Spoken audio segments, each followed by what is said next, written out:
kursi kosong menteri, siapa pengganti? Kita akan bahas bersama dengan sejumlah narasumber. Saya akan perkenalkan untuk Anda di sebelah kanan saya di studio TV One sudah hadir. Ada Bung M. Nigara, pengamat olahraga sekaligus wartawan olahraga senior. Selamat malam, Selamat malam, Vena. Sehat? Alhamdulillah. Oke. Di sebelah Bung Nigara ini juga sudah hadir Prof. Nyarwi Ahmad, pengamat politik dari UGM. Selamat malam, Prof. Nyarwi. Malam, Vena. Sehat, Prof? Alhamdulillah. Oke, selain dua narasumber yang sudah hadir bersama saya, pemirsa, kami juga sudah terhubung melalui sambungan virtual Zoom. Ada politikus dari Partai Gerindra, Pak Sugiat. Selamat malam, Pak Sugiat. Selamat malam, pemirsa TV One dimanapun berada. Oke. Izin saya mau mengawali ke Pak Sugiat terlebih dahulu karena kita ingin menanyakan ke Pak Sugiat, mungkinkah sudah mendapatkan kabar begitu kapan kira-kira Presiden Prabowo Subianto akan mengumumkan siapa posisi dua menteri yang sampai saat ini masih kosong? Publik menanti, Pak Sugiat. Ya, saya tidak mungkin mendahului apa yang disampaikan oleh Bapak Presiden Prabowo Subianto, bahwa beliau mengatakan kemarin sebelum bahwa ditunggu saja, tapi saya pikir dalam konteks yang prinsipil terkait misalnya dengan Menko Polhukam, secara prinsipil dan secara teknis sudah tidak ada masalah karena memang tugas-tugas teknisnya sudah diemban oleh Bapak Syafri Samsudin sebagai Menko Polhukam ad interim.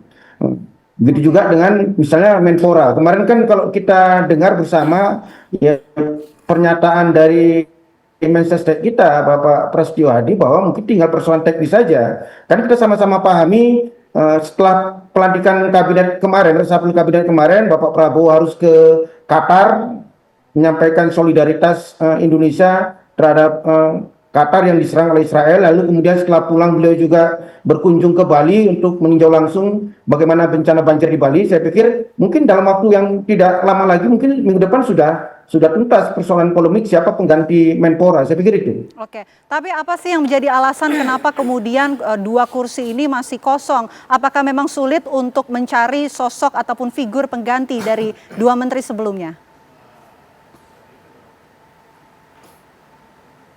Kalau terkait dengan Menko Polhukam, saya pikir memang Pak Presiden punya atensi khusus karena memang kementerian ini kan diharapkan bisa mengkoordinasikan dan mengkonsolidasikan beberapa kementerian lembaga terkait misalnya dengan keamanan, stabilitas politik, TNI, Polri, lalu Badan Intelijen Negara, Menteri Dalam Negeri dan Menteri Luar Negeri. Saya pikir diperlukan sosok yang senior yang bisa mengkonsolidasikan kementerian dan lembaga di bawah Menko Polhukam. Saya pikir itu perlu menjadi atensi khusus dari Bapak Presiden.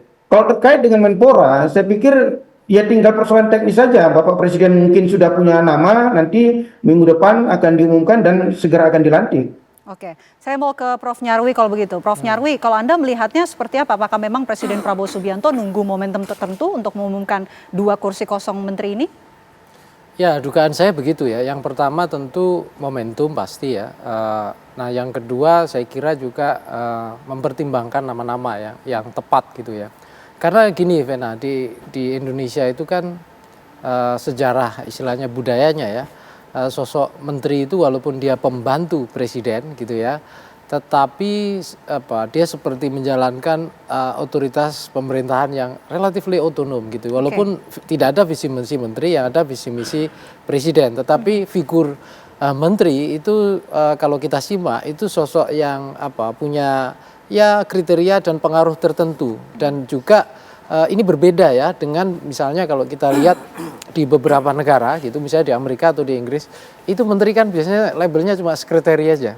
Jadi misalnya Secretary of Defense gitu ya, artinya menteri pertahanan gitu kan, Secretary of Home Affairs, menteri dalam negeri, kira-kira kan gitu. Nah di Indonesia itu namanya kan menteri gitu ya, dan itu ada sejak era di mana negara ini berdiri, sehingga kementerian itu kan seperti otoritas yang luar biasa gitu, sehingga figurnya itu kemudian menjadi sosok yang sangat penting. Makanya di Indonesia itu kan berkali-kali kita lihat sosok presiden itu biasanya akan sangat hati-hati menentukan figur siapa yang menjabat di kementeriannya, apalagi misalnya menteri koordinator. Nah itu biasanya kan menteri yang senior, yang dianggap bukan hanya pengalaman, punya pengetahuan, tetapi juga punya jaringan gitu, bahkan keberadaannya itu sendiri sudah representasi ya dari kemampuan dia mengelola aspek di bidang-bidang di kementerian itu kan di sana membawahi beberapa kementerian ya, misalnya tadi disebutkan Polkam misalnya itu kan dari Kemendagri ya, kemudian luar negeri dan seterusnya, dan kadangkala kan kalau dalam situasi tertentu itu kan ada triumvirat ya, 3 kementerian yang sangat mendasar ya, 2 diantaranya Kemenlu sama Kemendagri dan itu ada di bawah Polkam. Makanya saya kira wajar jika Pak Prabowo ini sangat hati-hati gitu ya dalam menetapkan atau menentukan, mengumumkan nantinya siapa kira-kira menteri Polkam ini. Walaupun kita tahu juga ya, sekarang kan dijabat Pak Safri ya.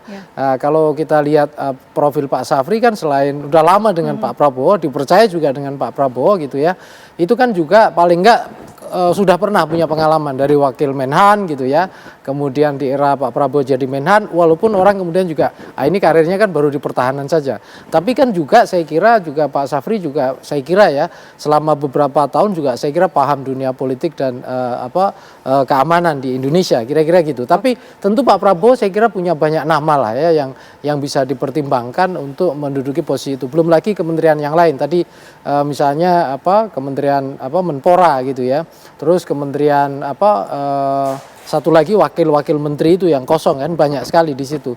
Nah ini juga saya kira juga Pak Prabowo sedang menyeleksi lah ya mana saja gitu kriterianya yang dianggap pas. Ya saya kira juga ada kriteria-kriteria yang biasanya diterapkan, Vena. Yang pertama itu kan dianggap kompeten. Ini dianggap itu artinya dia punya kriteria dasar kalau dipercaya menjalankan bidang pekerjaannya itu dia memiliki kompetensi. Ini debatable ya.